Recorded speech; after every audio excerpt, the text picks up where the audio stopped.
Shalom, shalom.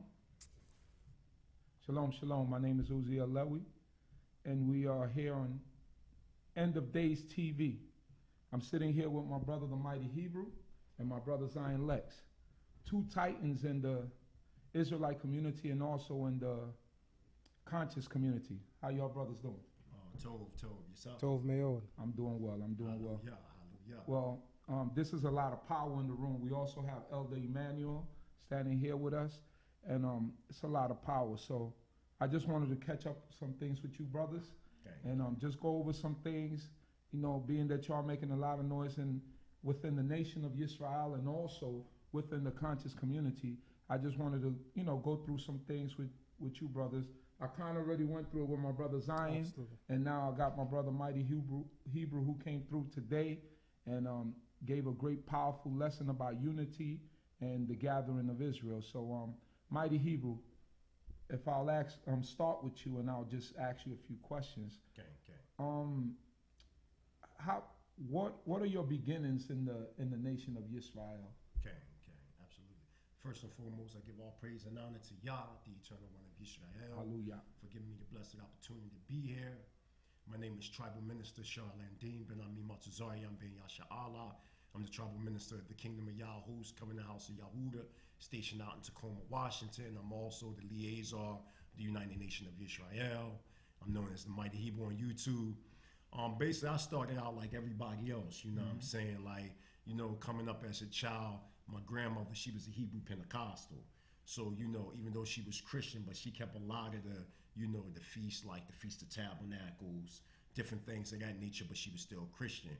But one thing that really sparked me, I was like around 10, and my older brother's grandmother, which is my godmother, she was speaking to her daughter, and she was talking about Jesus, this guy Jesus, right? And she was like, you know, his real name was Yeshua.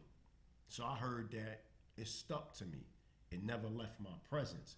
So as time went on, I might have been around 16, I started messing with this Rasta sister. And she would be like, oh, we the Israelites, this, that, the third. So then that stuck to me. Okay, we the Israelites, all right, whatever. So I wind up getting locked up, doing 10 and a half years in prison. In 1994, I wind up getting with this guy by the name of Knesset Klein. He was a tourist and an Israelite. He used to work with a group called the Offender Restoration Aid. Okay. And he used to always come in with a turban, with a jewel in the middle. So I'm like, yo, what's up with this bull? So he was like, yeah, you know, I'm an Israelite. So the first book he gave me was From Babylon to Timbuktu. So now I'm reading that by Professor Rudolph R. Wednesday. I'm reading that, this is like 94. And I'm seeing the information. I'm like, okay, we the true black Jews. I didn't get to Yisrael just yet. So as I'm reading and he's giving me information, God, the black man, the truth, you know, Valley of Dry Bones, I'm building this knowledge about Yisrael. So as time go on, you know, right before I actually got locked up, I got connected to Prince Kaz, which at that time he was Morey Kaz. And he took me as his spiritual son, you know, and he would always come back and forth upstate, seeing me, tutoring me, giving me lessons. So now I'm building. So now I start writing for a newspaper called Jerusalem Chronicle. Newspaper, I'm pretty sure you remember that, with Ak Yehoshaphat Ben Yisrael out in Memphis, Tennessee. And I was a contributing columnist for that. So one of my pieces I wrote called the misrepresentation of a people. And the Kingdom of Yah and Demon of Israel, a brother by the name of Shah Eliashub Ben YEHUDAH, Minister of Information of the Kingdom of Yah and Demon of Israel, he read that piece. He wound up getting with Yehoshaphat Ben Yisrael. He got my information and start, you know, working with me, you know, through the prison system. I wind up, you know, enrolling in the School of the Prophets. I wind up getting my master's degree in African Middle Eastern Studies. Okay. So now I'm doing that. I'm writing for African Worldview, you know, just different Israelite newspapers, little small newspapers. At the time, if I'm not mistaken, you reached out. If I'm not mistaken, years ago, y'all had the Third Eye newspaper. That probably wasn't Chief Naphtali Ben Dan. Right. Yeah, Chief Naphtali Ben Dan. He read a lot of my articles. You know, I suppose I did some things with Third Eye, but it was like real periodical. So, you know, I would love for that to come back up so I can, you know, research some information. Right. So I started getting visits from brothers and sisters from the Kingdom of Yah. Okay. And at the same time, I'm working with my, you know, my Abba Prince Kaz. You know, so when I came home in 2005, you know, my Abba, he wanted to basically fall back and wanted me to actually be the spiritual leader of Kifayim. So I wound up doing that for a while, but there was you know, division with my phone. Forgive me, family. I forgot to turn it off, but now it's off. But there was a division because I'm pretty sure y'all do remember when Ben Ami came to Bet Hetzabat in Philadelphia back in 2001, and they was questioning his, you know, understanding of being Moshiach, and there was a controversy in that. And because I had ties with, you know, the Kingdom of Yah, me and my Abba, we had a slight fallout. So at that time, those that was a part of Kifraim, which was myself, you know, Karutz, Tayan, a lot of the younger generation of Kifraim, we wind up becoming known as Bnei Yisrael, as well as Moreh Yoel. It was a bunch of us, Zaquin Rabbah, which is now Sarah Rabbah. So now I'm going back and forth to New York, to Queens, New York, on Rockaway Boulevard at the Genesis, where Baruch, he wind up, Akbenaiah, he wind up absorbing me in the kingdom. I'm going to D.C., I'm doing lectures, things like that. So there was a brother by the name of Zaquin Lewi, I'm pretty sure you heard of him, from Bet Hetzabat. We wind up merging schools, Hetzabat, Bnei Yisrael. We became the Philadelphia extension of the Kingdom of Yah. I wound up becoming Minister of Information in the Philadelphia extension of the Kingdom of Yah. I started traveling around the country, you know, pushing, you know, the KOY doctrine. As time went on, certain things happened. I exited myself from that. I wound up going to Tacoma, Washington. You know, I even went to the point where, as though, you know, once I started learning sovereignty, I violated parole. You know, I went to the Kingdom of Yah host, you know, from my understanding at the time, getting nationalized, started studying sovereignty. Then I came back to Philadelphia early 2009. Prince Kamu, which is the spiritual Abba of Zion Lexx, you know, he was on the discussion on the Brother Ankh Nikki Love show. Brother Ankh is one of the brothers in the conscious community. That's one of the spearheads of the Amun Ra squad. He was actually on the show with Nasi Kamu, and it's supposed to have been, you know, a discussion about Israelite culture. So my name was brought up that there's someone that knows Egyptology amongst us, and he spoke of my name. So I suppose I went on the show, but something happened where as though I wasn't able to get on the show at the time. But one of my students out here in Harlem, he knew of Sinetta. Some way, somehow he got set up where as though now I'm back, I'm actually on the show. This is when I actually first have conversation with Sarah Sutanseti. I didn't see him face to face. We had a real great discussion. There was some Hebrews amongst me versus, you know, these Kemetic scholars, you know what I mean? And you know, Hebrews, we represented that hard. We even got it on DVD. You know, it's no offense to nobody, but we crushed that show. We dominated that show. So I wind up getting an invite from Sinetta. He wound up giving me tickets to come to the Aline Bay Sarah Sutanseti debate. That's how I wind up coming, you know, going up to New York, to Harlem. Now I'm doing things with the House of Consciousness. And from there, I wound up debating Sarah Sutanseti, Natural Tahuti. I did a lot of documentaries with Sinetta. Because I violated parole, I wound up eventually getting caught. You know, I wound up doing close to 5 years. I'm home, I'm out, and I didn't know from what I did, it caused something to happen amongst Israel. You know, that it caused brothers like Nasi Yashavel, you know, brothers like Zion Lexx, brothers like, you know, Divine Prospect and others, to Zaryak, all of them. Not to say that, you know, I hope I was a form of inspiration, but when I came home, you know, I went to Black and Nobel Books, you know, in Philly, And they was like, yo, you know you a legend? And I'm like, what you talking about? I don't know what you talking about. Call Sinetta. So when I called Sinetta, it was like, wow, you home. And when I came, you know, to Harlem to do the Mighty Hebrew is Back, after I did that, it's just, yeah, it's just all she wrote. And now I'm spearheading what is known as Hebrew Israelite sovereign nationalism, and it's now catching, you know, high levels even on a global level. Okay, so Hebrew Israelite sovereign nationalism. Can you explain a little bit of that to us? Absolutely. It's interesting. Hebrew Israelite sovereign nationalism. What I'm doing is I'm trying to cross the threshold of camp differences. Now we know we have camp differences. That's just about all of us here. We're Torah centered, so that's clear. You know, you might have, you know, certain things in certain Torah centered communities that they may not agree with each other. You know, we know that on the Messianic side, we don't agree with the concept of Yeshua or Yahushua being the prophesied Savior inside the Scripture or the Tanakh. But what I'm doing is I'm trying to glue the community on a global level and using the Torah as the catalyst, as the blueprint or the Constitution. Right. I'm trying to put in the people's mind that this is not a religious text, but this is a constitution of the nation of Israel, which will start to cause the people to think on a sovereign nationalistic level, which will cross doctrinal differences when we speak about nationalism from a geopolitical position. Okay. Because that's our weakness. Right. The separation of doctrinal ideas have weakened us. Now, I'm not saying that this person is right, this person is wrong.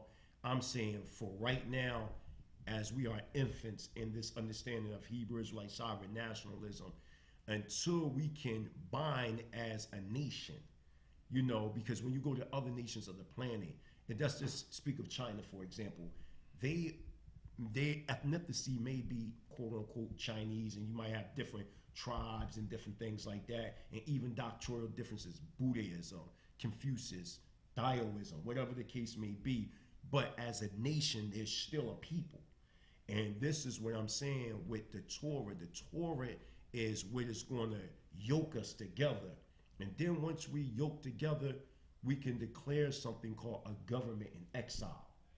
See, like the reason why the so-called Jews can, you know, control a neighborhood, or you have a Chinatown in every major city, right, is because they're a government in exile, because they wind up having wars with this country, and there was treaties imposed with this country and the countries that they raised war with, and they are able now through the treaty to be a government in exile, meaning they got their own laws, statutes, and customs in a nation inside of a nation. This is the beginning process of the regathering.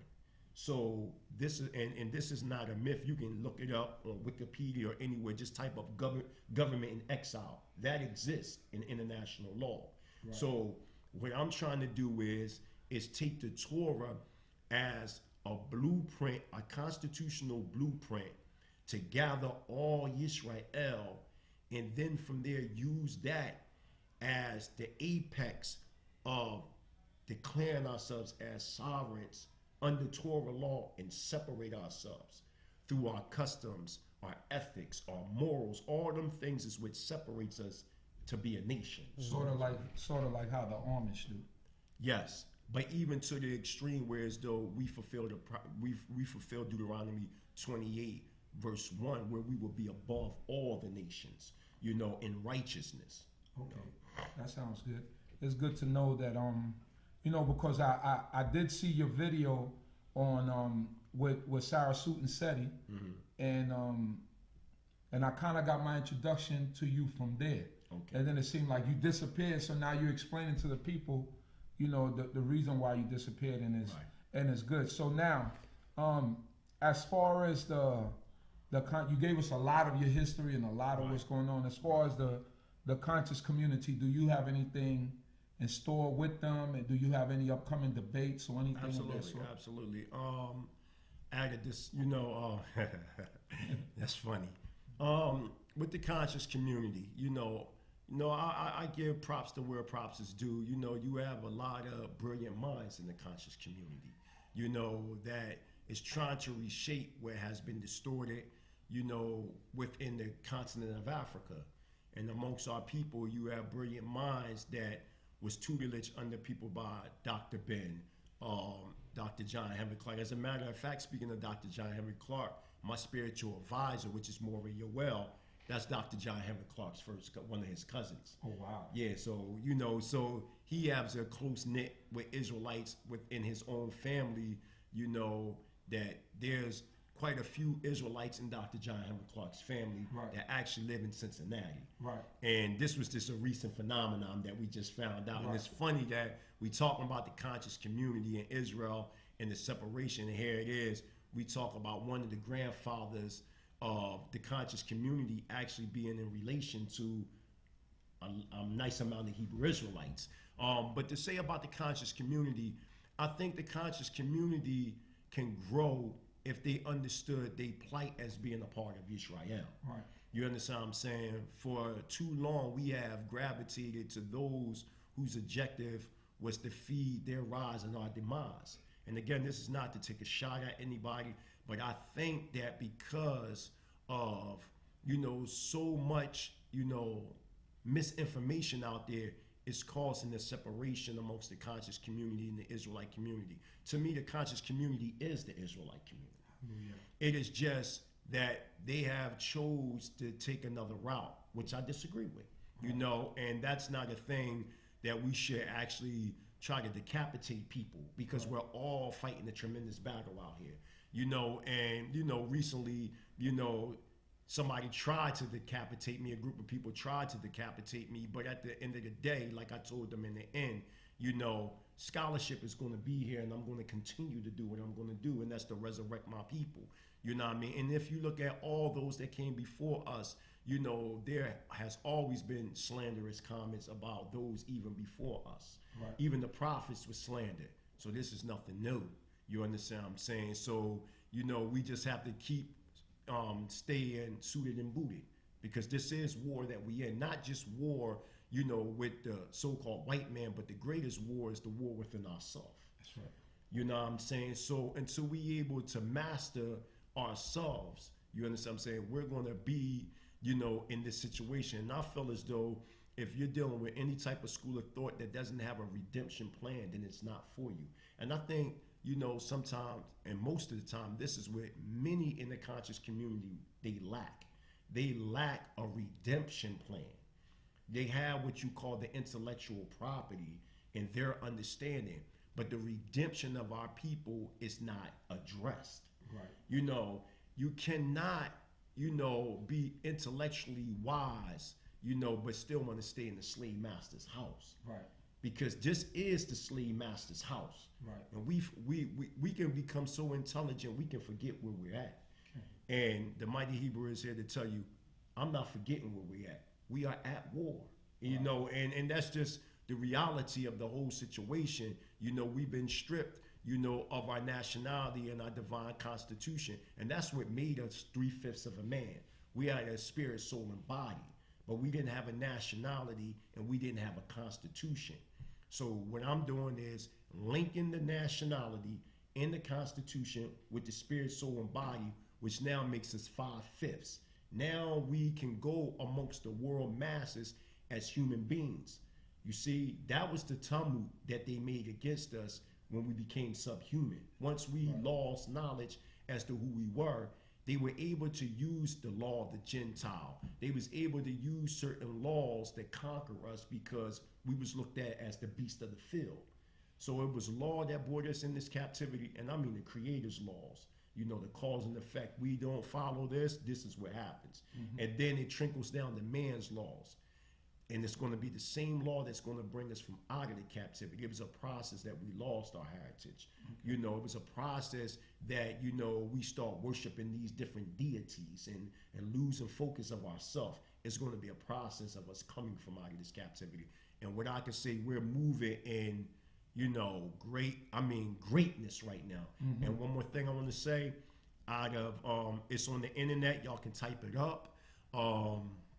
They're saying right now that the Hebrew Israelite culture is the fastest growing culture amongst so-called African Americans in West Indies, and even Native Americans. So this is the hand of the Creator, and this is a global phenomenon. So I'm telling all Israel, we have to stand as a nation.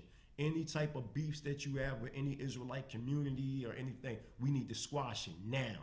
We need to come together as a nation and consolidate ourselves so we can be the supreme power that the Creator wanted us to be. Hallelujah. Hallelujah. Great. Sitting here with my brother Zion. Absolutely. I know all the he's Mr. Controversy, I call him. But sometimes you need that warrior that's controversial. And we thank the Most High God for your life, my brother. Thank you. And that Most High God continue to be with you and with your family. I just want to throw a question at you. I've heard through the and maybe for my audience that might not be familiar with this whole, I'm going to ask you first, and then I'm going to ask the Mighty Hebrew. The whole fight between the Kemit community and the Israelite community. Their claim is that we plagiarized, right? Yeah. Our way of life from Kemit or from Egypt, as we know it today. So the Egyptologists are saying that basically everything that we do is written on the walls of the ancient relics in Egypt. Do you care to touch on that or expound on that for the listening audience of our community that might not really be aware of what's the argument and what's the fight that we're always going back and forth with Egyptologists? Absolutely. Well, first and foremost, giving all honor and respect to the supreme intelligence of the universe, the God of our ancient forefathers, the God of Abraham, the God of Isaac, and the God of Jacob. You know, from the first time I was introduced to the so-called conscious community, immediately I became astounded at the very notion that the Torah was plagiarized from anything, anywhere around the world, not just Egypt, but anywhere around the world. This is a very much unfounded claim. It's a pseudo claim because there's no science to back it up. There's no sound analysis to give that thought any genuine credence in an academic circle. So immediately when I heard it, I laughed it off, but then I kept hearing it, and I kept hearing it, and I said, well, damn, somebody got to address this.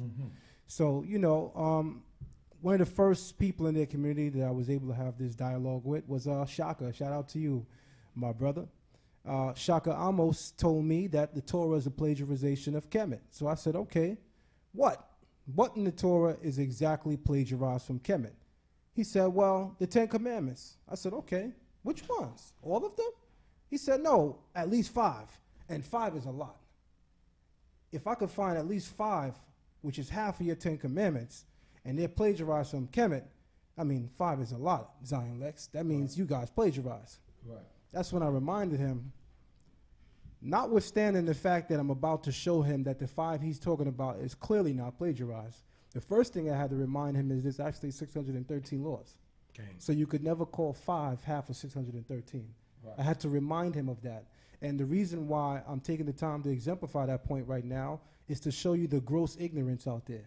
That in our dialogue, which turned into a debate, he actually had the audacity to arrogate to himself that 5 of the 10 Commandments represented half of God's laws. Anyone who studies the Torah understands that this person clearly don't know Torah to make a statement like that. Right. So my next question to him was really simple. I said, okay, what in the 10 Commandments of the 5 you found is a plagiarization? And he began to give me his examples. And as people saw when they watched the video, Shaka Amos vs. Zion Lexx, every single commandment he went to, I chewed him up and made him look like his scholarship was not given enough credit. Let me be nice. He didn't give time or energy towards researching the Torah. Why I say that? Because he looked in the Torah and he pulled out the Torah law, lo tirsak, thou shalt not murder, Okay. which he called thou shalt not kill, but we're not going to be simple. Right. And he said, see, we got a law like that in Kemit. Look, right here, the 42 negative confessions. I said, is that right? well, is Kemit the oldest civilization? He said, no. I said, okay, so Kemit is not the oldest civilization, and they have a law called thou shalt not kill, or you shouldn't kill. And the Torah has it. And we know that the Torah records it after. You're telling me that this means that law from the Torah has to come from Kemit, as if when you go into Sumeria, there wasn't a law against murder. As if when you go into the Phoenician in the Levant, there wasn't a law against murder. You got to be specific when you talk about plagiarization. You cannot enter into a courtroom and say, this person plagiarized my book because it's the same color. You'd be laughed out. Right. You know what I mean? You'd be laughed out. So, you know, that's something that I took very seriously, and it made me study Egyptian doctrine meticulously, of which I'm not done, by the way. And one of the things that I uncovered is this, and I'm going to use this time to bring it out for the first time.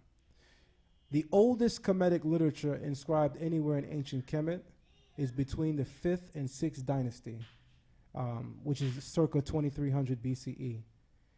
There's the King Unis of the last king or last pharaoh of the 5th dynasty, and then there's King Teti. These are the very first times you find what is known as today the pyramid texts, which would reveal the doctrine that is taught in ancient Egypt to this day. Now, I want you to consider this. The Torah has a law which says an eye for an eye. Now, you'll understand why I go into Sumeria with what I'm about to do right now. We know that Abraham comes out of Mesopotamia, and the region of Mesopotamia he comes out of is known as Ur of the Chaldees. That's right. We now know that that was anachronism because there was no Chaldee when Abraham was around. It was just Ur. And the person who wrote Ur of the Chaldees is writing to an audience who's only familiar with the newer name. That's called an anachronism. But nonetheless, Abraham lived in a city called Ur, which was one of the 2 ruling cities of ancient Sumeria, which means that our forefather Abraham comes from ancient Sumeria. So whenever you see Zion Lexx in a public forum, always speak about Sumeria and using Sumeria to defend the Torah. It is because why would Abraham go so far as to enter Kemit to plagiarize when he comes from a people who are much older? When he comes from a people who have a doctrine that precedes Kemit? When he comes from a people who has the first documented language after the flood? Keywords after the flood. Why would he need to go into ancient Kemit when he had literature that preceded ancient Kemit in Sumeria? Now, there is a literature in ancient Sumeria in the city of Kish, known as the Tablets of Namu. The Tablets of Namu actually precede what is known as the Epic of Gilgamesh, and it also precedes the Enuma Elish, which is the creation story. And it also precedes the Hammurabi Code, the Code of Hammurabi. Most academics consider the Hammurabi Code to be the oldest law edict upon the face of the earth, and it's actually a little off, because there's actually another king in Sumeria who actually precedes Hammurabi. And that king, his name is Ur-Nammu, and he precedes him by at least 200 to 300 years. And he has a law code that says an eye for an eye. And they define an eye for an eye as the judgment for it as monetary compensation. Same as the Torah. Okay. When the Torah speaks about eye for an eye, contrary to popular opinion, it does not mean that we are brutes, that if my brother harms my eye, I now get to poke his eye out too and make him feel my pain. No. The Torah uses language that speaks to the heart of a situation, yet the interpretation brings out the logic. I'm going to say it again. The Torah uses language which speaks to the heart of a situation, meaning when somebody hits your eye, it's natural to feel like, man, I got to hit you back in your eye. But the way that the Torah always comes back and explains things is right after it says eye for an eye, and it's mentioned actually 4 times in the Torah, 3 out of the 4 times that that law is mentioned, you see that there's financial compensation. So all of the sages of Torah has always defined that particular law, that whenever the Torah speaks about eye for an eye, when it talks about damage to your physical body, the way that we adjudicate that case is that what your eye is worth, I now owe you in money. What your arm is worth, I now owe you in money. This is what we gave to the world. America practices this right now. If you get hit by a car, what do you think is going to happen to the person that injured you? They don't die and rot in jail. They owe you money. So long as I guess they was also sober too, because we know if you got a DUI, you might rot. You might be in jail for a while. You know, don't use this time to say Zion Lexx said I wasn't going to be in jail. No, you're going to jail. Stop drinking and driving. But, you know, in all reality, the Torah gave the world what is known today as tort laws or civic law. Okay. You cannot adjudicate a single case in America unless you refer to Torah. The Torah is the foundation of America's legal system. The only difference is the American legal system has added to these laws by the day. In fact, a study was put out last year that said last year alone, they introduced 30,000 new laws. Oh, wow. Just so you know, because I heard a brother tell me the other day, 613 laws, that's a lot of laws. I said, yeah, well, last year America put out 30,000 laws. So, I mean, that was last year alone, not counting all the other laws they already have on record. You know, and many of these laws are, you know, based on jurisdiction, are based on city. You know, America is a federation of states. Each state behaves with its own sovereignties to a certain extent. So what you can do in Cali, you can't do in New York. You know, but nonetheless, as a result of that, there are so many laws. So whenever people feel like 613 laws is too much, remind yourself that America just passed 30,000 laws in this country last year alone. So I don't think 613 laws is too much. Right. On top of that, not all 613 apply to you. There's something like 271, which actually applies to everyone perfectly. Out of all 613 commandments, the rounded figure is about 271 that we all practice, that we all can do. Because when we speak of there being 613 commandments, the idea is that there are laws that are given to the Nazarite. There are laws that are given to the high priest. There's laws that are given to women. There's laws that are given to men. So not all 613 laws apply to each and every individual, which shows you, though, why we need one another. Because God commanded the nation of Israel to keep his laws, to keep his Torah. He commands us collectively as a nation to keep his Torah. So those of us who are astute in Torah, they say, wait. I can't do all 613 by myself. Oh, I am my brother's keeper. This is a collective action. This does require unity because no one man could keep all 613 laws. So in order for us to exemplify righteousness as defined in divine law, the law of the creator of heaven and earth, we collectively have to be involved in it, which speaks to the idea that no matter what we go through as brothers or as sisters in the community, nothing should trump our ability to get past grievances and come together for the sake of Torah and giving God his glory. Hallelujah. Hallelujah. And now I pose the same question to the Mighty Hebrew. What is your opinion on the Kemetic community claiming that the Torah was plagiarized from Egypt, from Kemit, and that all of our claims of all the Moses and all the characters in the Torah are fictitious, and so forth and so on? That's a good question, Chief. That question was imposed back in 2009. That we're talking about plagiarism, but I'm a vegan back off of what Zion Lexx said and deal with some legal matters.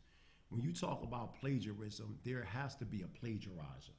And a lot of times when we hear these concepts about plagiarization, it's just thrown out there and nobody's really actually analyzing what is being said. Questioning. Or they're not questioning, okay, you say plagiarism, I want to know the time, the date, and who did it. You know what I mean? And this is not being brought forth to the table.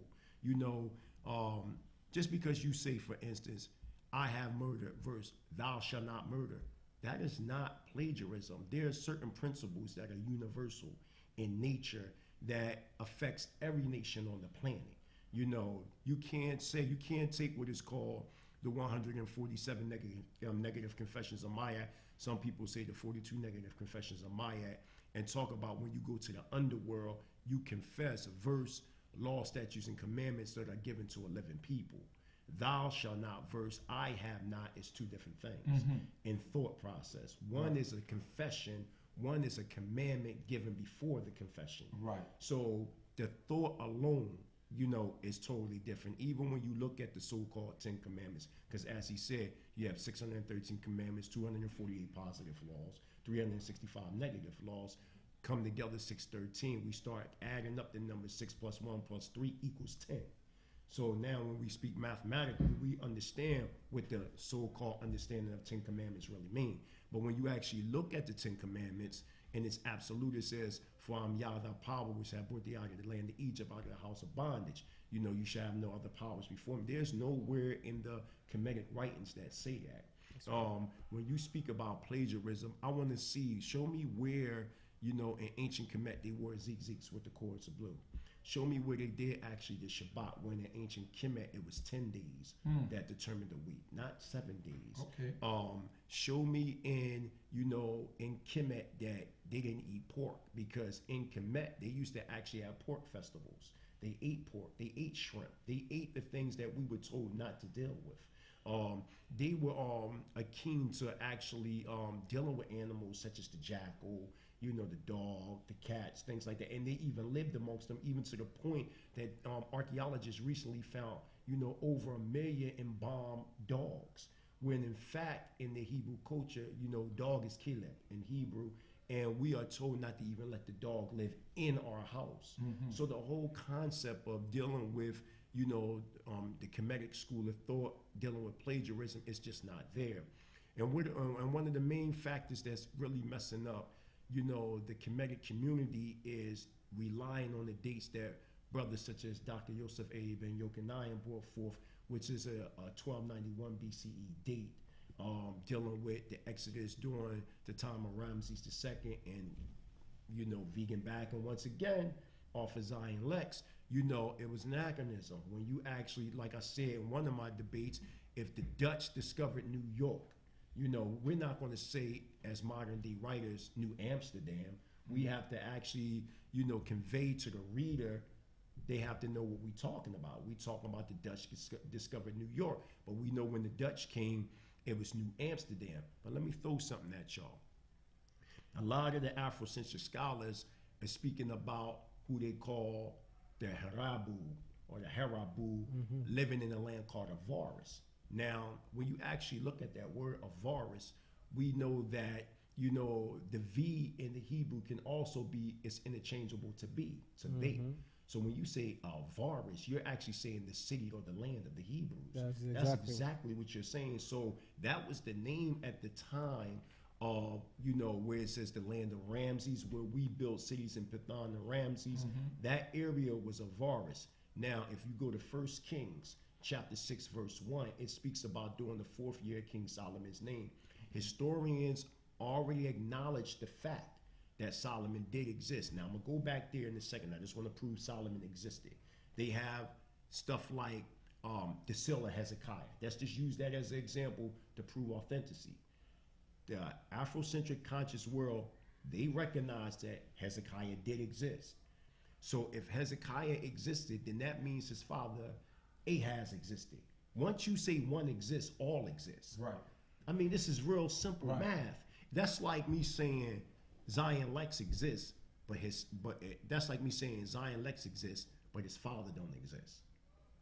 So if Zion Lexx's father exists, then naturally his father exists, and on and on. So when you look at the genealogy of Hezekiah shooting all the way down to King Solomon, we know King Solomon existed. We can go outside the scriptures. You got the Kibble and Nagash, which is an Ethiopian manuscript that speaks about, you know, Solomon and Makeda, the queen of Sheba, having a child by the name of Menelik I, and that created what was called the Solomonic dynasty, which we get a historical descendant, not a direct descendant, but a cousin descendant, Emperor Haile Selassie. So we know that he existed. Now go back to 1 Kings chapter 6. It says during the 4th year of King Solomon's reign, 480 years after, you know, the Exodus took place, that's when he started building the temple. Historians say that Solomon died 930 BCE. So if you look at 1 Kings chapter 11, verse 42, it clearly says that Solomon, he slept with his fathers, he reigned 40 years. So that being the case, if he died 930 BCE, and if you go to 1 Kings, he reigned for 40 years, he started building the temple during the 4th year of his reign, then that means that was 966 BCE. Now when you look at the 480 years after the Exodus, you add that 480 plus the 966 BCE, 1446 BCE is when the Exodus took place during the 12th dynasty, not the 18th dynasty. When you look into the 12th dynasty of Amenemhat, the 4th, that's where you start to find bodies of Asiatics, you know, entombed inside, you know, in the ground in a prostration position towards Jerusalem, facing towards Jerusalem. You will find, you know, the bones of long-haired sheep. You will find, you know, the duck sickles and different materials dealing with, you know, our weaponry that's considered Asiatic. So there's much information and much proof that we was in Egypt. The problem is the contemporary Egyptian chronology is what's off. That is the problem, because they seen certain words, and what people fail to understand, originally Egyptology was a school of thought to actually really authenticate the Bible. It wasn't to actually prove that the Bible was inaccurate. But when you start talking about Napoleon and all these different people that was going into the land of Egypt, they was authenticating the Bible. And later on, through different pseudoscience, you know, or pseudo scholarship, then, you know, it became plagiarizations. You know, people such as Jordan Maxwell, who I have no problem this, you know, he's a CIA opportunist, and he's the one that came up with Israel being ISIS, Ra, and El. We don't even know where we're getting this information from, and we're saying it. And if we understand Ivri, it's Yisrael, you know what I'm saying? Which means it all depends on the vowel points. If you talk about Sarah, it can be one who contends with power, or it can be prince of power. It all depends on where you put the vowels at. And ancient, some people say ancient Lashon HaKodesh, now you have Yasha Allah. So there's no way that, you know, you have Isis, which is a Greek word, which Ra, you say is a Kemetian word, and then El, which is a Hebrew/Canaanite word. You know what I mean? And try to say, see, they made this word up, when in fact there's ancient records that show the name of Yisrael way before the Greeks even came about.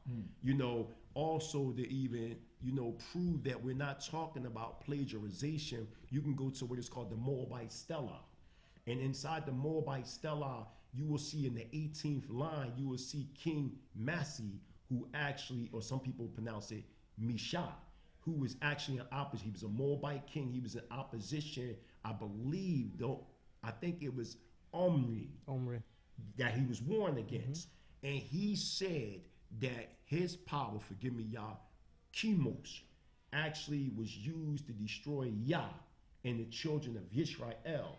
And it coincides with the Book of Kings. The same exact war that the Moabite Stela is saying, you can find it in the scripture. Why is it that outside other nations is authenticating Israel? Right. The only ones that is not authenticating Israel is contemporary scholars. It's not the Kemetians themselves. They're not saying that they're not authenticating Israel. It is those that are pseudo and those that are modern day contemporary, you know, scholars that's saying it. And one more thing, and I'll pass it back. If we plagiarize, right? We're not going to talk about contemporary scholars. We're going to talk about classical scholars. Why can't we find one classical scholar that say that Israel plagiarized? Because I'm pretty sure, because you can go actually in the book of Josephus against Antheon, which is actually Josephus rebutting Manetho. Some people pronounce him Menethor, who's supposed to actually wrote the Egyptian history down for the Ptolemies, okay? When you speak about Manetho, you say don't rely on Josephus, but if it wasn't for Josephus, we wouldn't know about Manetho. You can't pick and choose what you want to do. So since he's the first to reveal to us about Manetho, and we're dealing with this information, when Manetho was, you know, ordered to create these dynastic periods, which in fact, They're now finding out Egyptians didn't even have dynasties. That's another story, another topic. But he spoke about Israel as if they existed. So why is it that we can go to Josephus, we can go to Philo, we can go to all these different classical scholars, and they're speaking of Israel as if they existed? The only ones that's saying that this was all a myth is contemporary scholars, and it started with Europeans, which I believe once it became revealed that so-called Negroes were in fact Israel, they had to shift the ball. It was a paradigm shift, because at one time it was all good, it was all gravy, this, that, the third. But once the Enlightenment age came in, and the European powers started getting more knowledgeable, the world ain't flat no more from their perspective. Now it's round, a spiral, or whatever the case may be.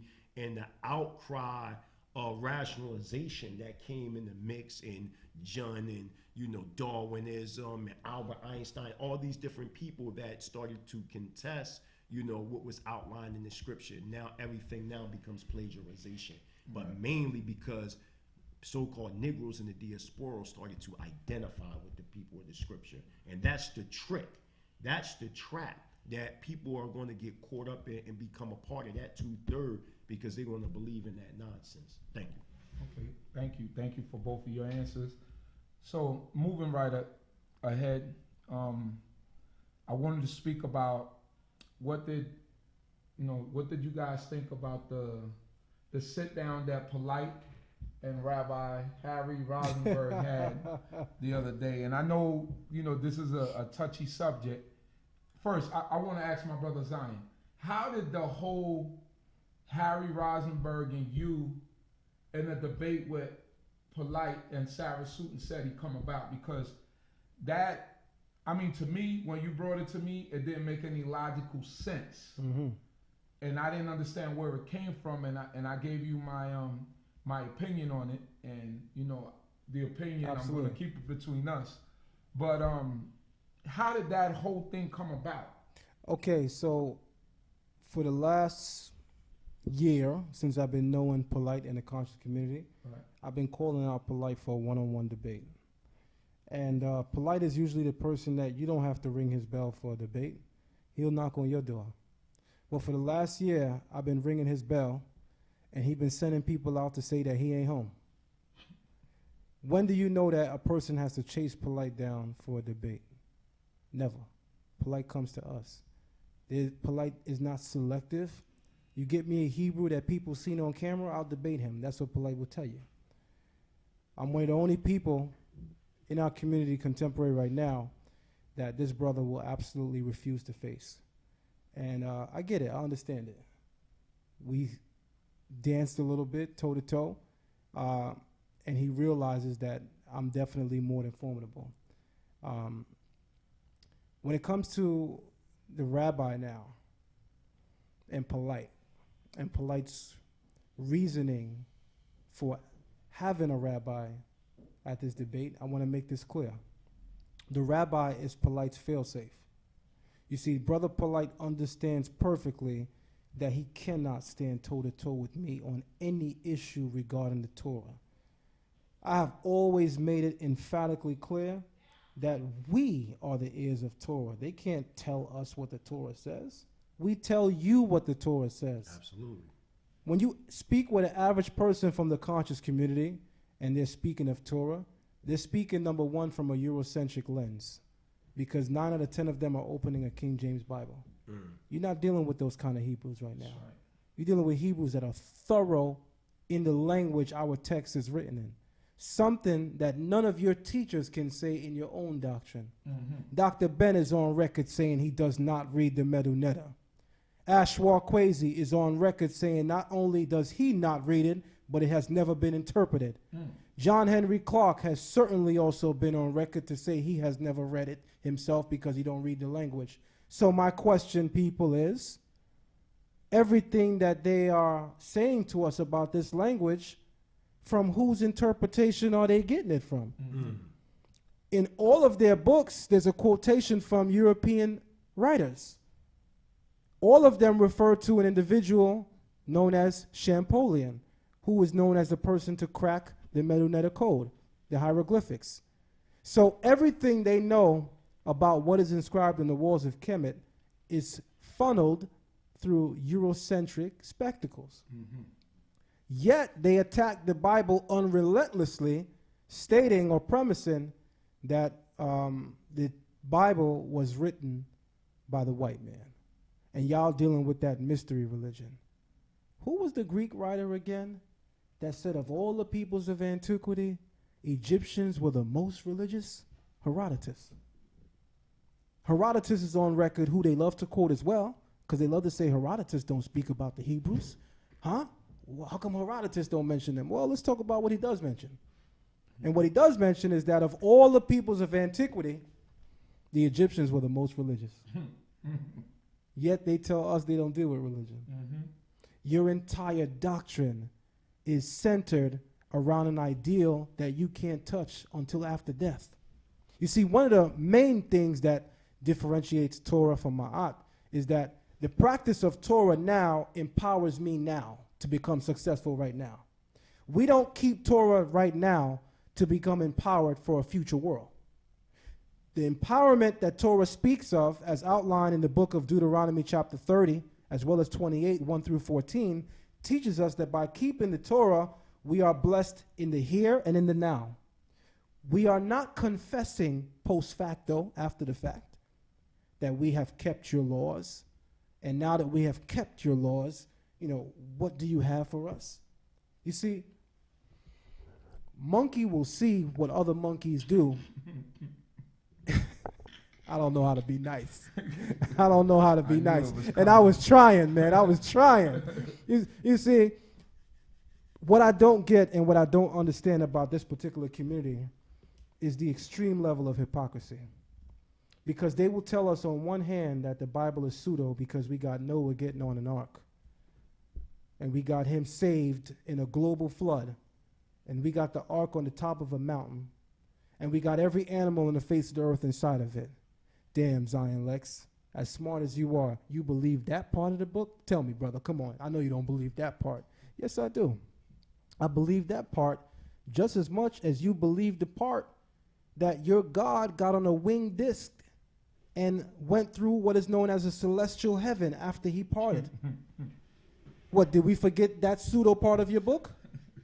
Did we forget that of all of the anthropomorphisms that we find replete throughout the biblical text, none of them can be compared to the gross fictional accounts that we see throughout Kemit? I mean, look at the writing on the wall. Look at the imagery itself. You talk about the Bible being a work of pseudoship. Let me just, take a second to pass the belt to y'all. Y'all are the kings and queens of pseudoship when it comes to having pseudoscience. Right. Y'all are the ones that go around that say the black woman is God. Yet one of the first female pharaohs was given a beard to put on her. Wow. Why did she need a masculine symbol as a sign of her natural divinity? This is what y'all saying. This is not what we saying. Y'all say the black woman is God. And y'all say Hatshepsut was God, as well as Pharaoh. But a beard was placed upon her. Please explain me why the woman who you say is God needed a masculine emblem to exemplify her divinity. I'll wait. Please allow me to understand the parts of your doctrine which points towards your extreme hypocrisy. Allow us to understand it so that we can stomach what you're saying, because to be honest, in an intellectual circle, what you're saying is very square. Damn. The Torah is so powerful and is so perfect that there is nothing on the face of the earth that you can compare its empowerment to. There is nothing inside of Kemit that could cause me to become more empowered than that which you see in the Torah. For instance, where are the civic laws in the 42 negative confessions? I'll wait. Do you understand how laws shape and govern and mold a nation to function? Mm-hmm. Anyone who has sat in a law class, which I have, John Jay College here in New York City, would look at the 42 negative confessions and ask, okay, where are the civic laws? How is this nation governed? Because what I'm looking at is religious laws, quote unquote. because your laws say, I have not cursed the gods. But your doctrines say that y'all are gods. But inside the text itself, there's a separation between you and that God, because it asks you to confess whether or not you have cursed God. So make up your mind. Are you God or are you not? Ooh. Interesting. Your text is replete with so much error. Your text is replete with so much contradiction that anyone with baseline understanding would go into your book and dissect it and tear it apart. And that's just me being nice and allowing the floor to escape once again. What did you think about the Harry Rock? Your honest opinion, because I gave Zion my honest opinion. Absolutely. First and foremost, giving all praise and honor to Yahuwah, the Eternal One of Israel. For giving me this blessed opportunity to be here. Interesting question. We dealing with reality. I'm gonna give it to you raw. Like I told my brother Zion Lexx, and just like I told the conscious community, I'm here to support my brother Zion. You understand what I'm saying? I do not support, the so-called Jews. Okay, I don't at all. I don't support the so-called white man. Period. I'm one of the Torah Center Israelites that I acknowledge the superiority of Israel. That's just where I'm at. Because of the connection that we have with the Creator. He chose us, for a very special reason, even to the point that it's incomprehensible. But he chose us. And that right there gives me the privilege to say that we are superior, and that stands. And I need that to be understood to a people who feels inferior. You understand what I'm saying? They have to have some type of, spirituality to bring them from out of the minor mentality at the end, because they think they minorities, and the root for that is minor. They think they aboriginals, which the root is abnormal. They think they indigenous, which the root is indigent. They're in need of something. And I address the way that I address because my people are dying out here. So everything I deal with is strategic. Now, again, dealing with the situation with Zion Lexx in the debate, my brother is a man, and for too long, our people have, looked at our people as not having the answer.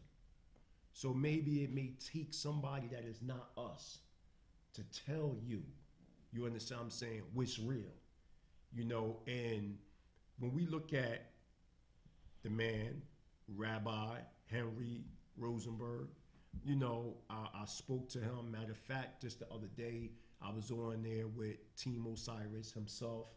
The Mighty Hebrews was on there, Talk with the Titans. We was on Talk with the Titans. And the ideas that he have are very interesting ideas. When you are a nation, you must think as a nation. When you look at the Book of Kings, it's not just, a book of kings. You want to say something real quick? No, he has to wrap it up so you could kind of like. Okay. He has to get out of here. We're gonna stay. Okay. I got my camera. Okay. But he has to. Okay. When you look at the Book of Kings, I look at it from a diplomatic level. It's a book of diplomacy. How the kings operated with other kings in other nations. There were treaties that took place. There was warfare. There was different things. There was import, export. There was commerce. So when we start to build on a level as nation building, we're going to be dealing with other nations. That is not a reality that is taken from our mind state. So these are some of the starting processes. Zion Lexx is a skilled man in the art that he brings forth. And he's an intelligent brother. So anything he's doing it with intelligence. And because he is my brother, I cannot let my brothers, even though that'll never happen with or without me, but watch my brother's blood be shedded. So March, the Mighty Hebrews will be in the building with Zion Lexx.